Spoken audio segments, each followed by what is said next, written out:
У Парижі є різні рівні винної культури.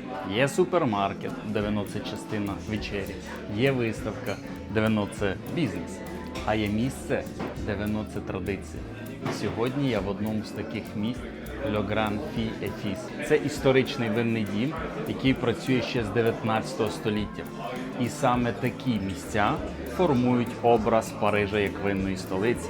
Le Grand заснований в 1880 році. Це сімейна історія, яка пережила війни, економічні кризи, зміну поколінь. Важливо розуміти, це не просто магазин, це винний дім із власною філософією відбору вина. У 19 столітті винні торгівці були ключовими фігурами у Франції. Вони не просто продавали вино, вони формували смак клієнтів. І Le Grand – один із таких домів. Зверніть увагу на атмосферу. Світло, дерев'яні полиці, відсутність агресивної комерції. Тут не продають, тут рекомендують. Коли я був в Монопрікс, я бачу, як вино живе в повсякденності. Тут я бачу, як вино живе в традиції. В супермаркеті ти думаєш, що взяти сьогодні. Тут ти думаєш, що я хочу відчути сьогодні. І це дуже по-французьки. І знаєте, французький момент, де культура не протиставляється повсякденності. Вона існує паралельно. Асортимент досить великий. Є величезна кількість магнумів, які повністю там заполонили всю вітрину. Але якщо говорити реально, щоб я обрав сьогодні як французьку класику, я б все-таки це зробив з Бордо. Для прикладу, щоб це був якийсь Шато Фіжак Сент-Еміліона 2010 року. Ну або максимум якийсь Помроль, причому якогось ще більш старішого року, для прикладу Шато Констелейн, також 2010-й, те вино, яке буде дійсно вже більш зрілим. Загалом за спиною у мене є так само винний бар, який дозволяє одразу ці пляшки тут продегустувати, якщо є бажання.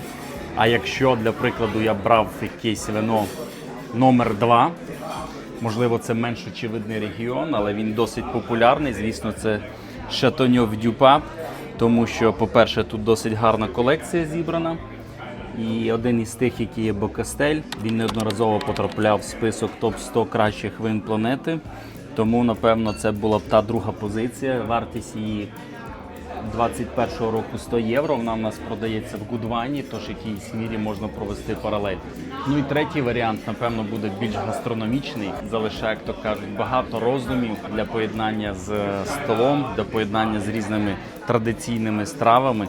То, звісно, це була в даному випадку Бургундія з її надзвичайним піно-нуаром, клімат якої є під образно захистом ЮНЕСКО на нашій планеті.